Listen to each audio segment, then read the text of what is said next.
Sa showbiz, Bianca de Vera trending ang kagandahan, kilig na hatid ni Dustin Yu. Muling nag-usapan ng mga netizen ang actress at rising star ni si Bianca de Vera matapos ang kanyang pagbisita sa sikat na noontime show na pinangunahan ni Vice Ganda na It's Showtime.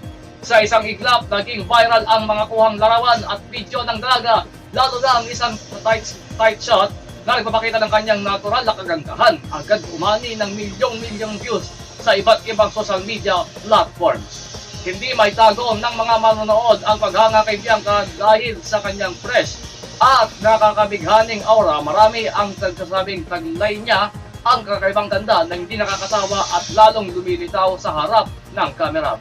Bumaan ng positibong komento mula sa mga tagahanga na nagpahayag ng kanilang paghanga sa kanyang simpleng ngunit napakagandang dating.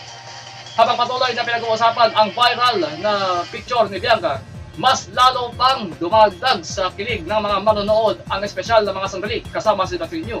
Sa gitna ng programa, sinayawan ni Dustin si Bianca ng kantang Ulala at tila naging instant favorite ito ng mga netizens.